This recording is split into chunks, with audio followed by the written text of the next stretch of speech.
Good morning, this is Alan with another broadcast of the Morlog Morning Digest. As always, you can help the channel grow by liking, subscribing, hitting the bell for notifications, but most importantly, please share the content. You'll find a link in the description below for donations, no obligation, but it'll definitely help us moving forward. We're going to jump into the coronavirus update for the day. And it's going to be pertaining to the United States. It's going to be short, sweet, and to the point.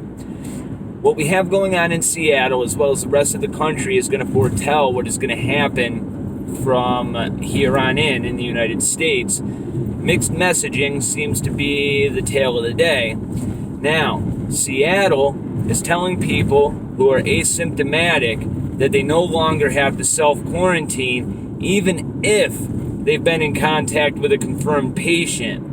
What this means is they have resigned themselves to the self-realization that they are not going to be able to quarantine this thing, and that is because it's common knowledge that those who are asymptomatic yet carrying the virus still are the most contagious. In fact, studies that have been done right now say that people who are asymptomatic are carrying 10 times the amount of viral load that we would have saw with SARS, which means literally all they have to do is breathe within 1 meter distance of you, and with the R0 value of 6.5 or greater, chances are you're going to catch it. So, if you tie all of that information in with what's going on in New York and the suburbs right outside of New York City, things start to add up to something that I'm not looking forward to being in. There's a 1 mile concentric circle that has been drawn around the suburb inside of New York at the governor's bequest. He said, let's do this, right? Behest, I should say.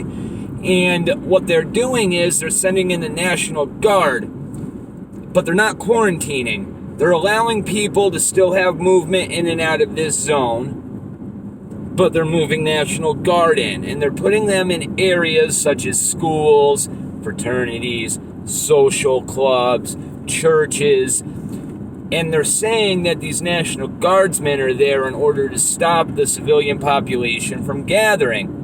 And that's all fine and dandy until you take into account that they're still allowing free movement in and outside of this concentric circle. The reason the National Guard is there, therefore, has nothing to do with the quarantine itself and everything to do with population control. You see, I've said we go case, cluster in Seattle, cluster in New York, boom! It's about to explode. Those National Guardsmen are there to quell rioting and panic when this thing becomes endemic in that region, and it's going to blow up here pretty soon. Now, there's happenings inside of the 5 college regions in Massachusetts right now. They just closed Mount Holyoke and Smith College. Now, you have some other very big colleges in the area, such as UMass Amherst, Hampshire, and there's a couple others that I can't remember the names of. But what this is telling me is there is most definitely unconfirmed cases in that area. It's my area.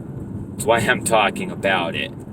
Now, the town that I live in is East Hampton, and we have one of the most prestigious boarding schools on the East Coast, the name of which is Williston Academy.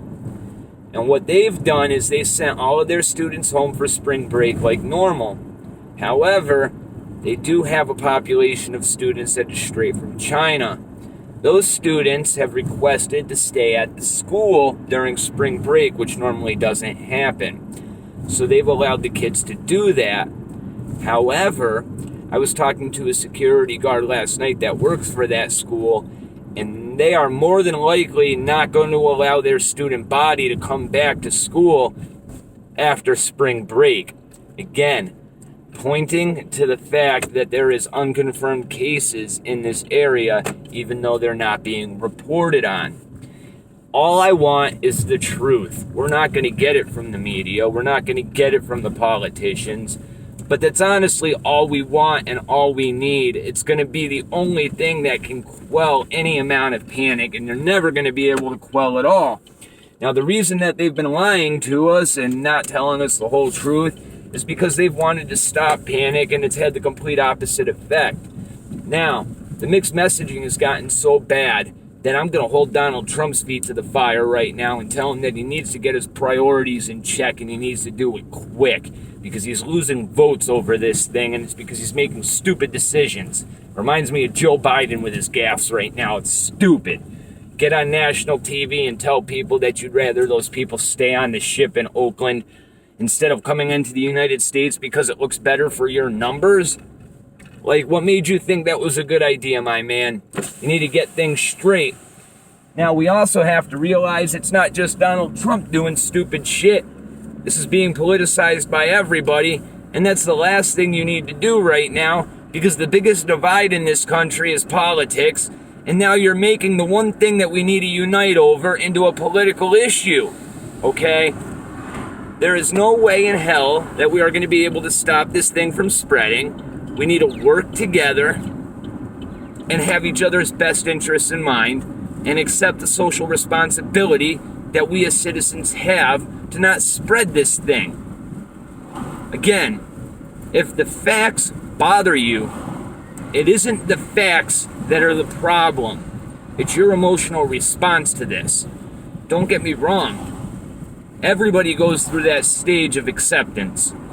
But panicking and getting your panties in a bunch and not manning up to the situation and taking care of what needs to be taken care of is setting this entire country up for failure, and our government and the way this thing has been handled is the prime example.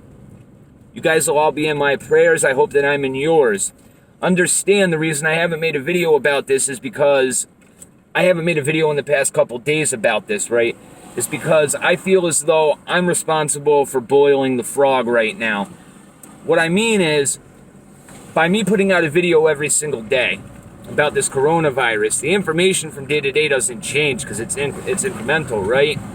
But in turn, that makes a lot of you guys not want to watch the video, and I can understand that. There's information fatigue. And the last thing that I want is for people to become so used to hearing about the coronavirus that it's not news anymore. So, going forward, we're going to see less of these updates back to back, but I'm going to touch on things when I do need to touch on them. I appreciate your time. Take care of yourselves, and as I said, my thoughts and prayers are with you, and I'll talk to you guys soon.